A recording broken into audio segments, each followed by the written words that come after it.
Concilier les études et le lancement d'une activité, voilà le défi que nos starters ont décidé de relever. Et clairement, ils s'aperçoivent que la tâche est complexe, sans être toutefois insurmontable, et qu'il n'est pas question de se reposer sur ses lauriers.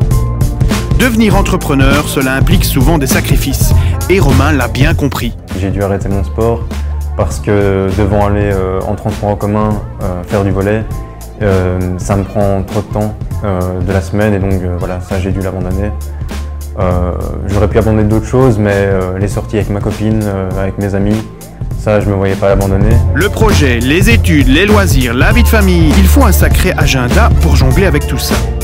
Certains se posent d'ailleurs des questions sur l'intérêt de décrocher un diplôme plutôt que de s'investir entièrement dans leur projet.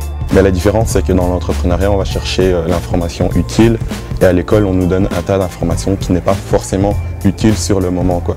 C'est plutôt des flèches qu'on a dans notre carquois qui pourraient nous servir, mais qui ne servent pas forcément, quoi. Didier Collard est le patron d'Edico, une société Carolo qui crée des identités visuelles, conçoit des sites internet, mais aussi des jeux de société comme le Qui-est version Diable Rouge. Lors d'une soirée récréative, nos starters ont pu écouter son témoignage sur sa vie d'entrepreneur. Quand à 20 ans, je me suis trouvé devant ce choix en disant je continue l'école et j'ai pas envie de continuer, ou alors je me mets indépendant et je commence la vie active, ben, j'avais pas peur, quoi. C'est important de faire des études, c'est important d'avoir des formations et des choses comme ça, mais seulement, encore une fois,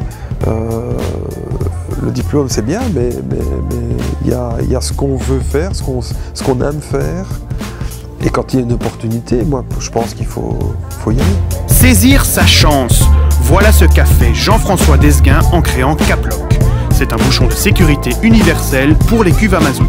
Une invention révolutionnaire qui a permis au Carolo de décrocher une médaille au concours Lépine. J'ai stoppé sans le vouloir les études parce que là, dans le courant de ma 3e année, les ventes ont explosé, donc j'ai dû être tout le temps sur la route pour aller vendre et placer des produits, et je m'en suis pas plaint, quoi.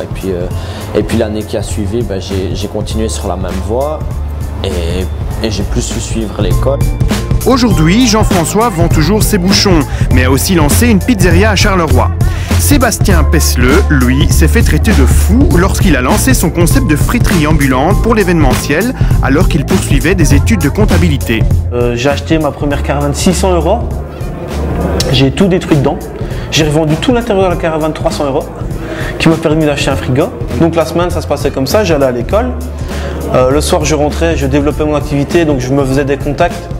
Je recherchais des soirées donc sur Facebook, je recherchais des événements, je proposais mes services.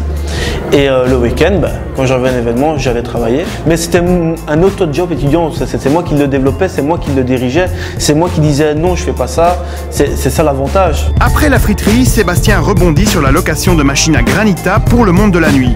Et ce, en décrochant son diplôme. Aujourd'hui, il exerce comme comptable en conservant son activité complémentaire de location de machines. Enfin bref, diplôme ou pas, ce qui compte, c'est bien la détermination.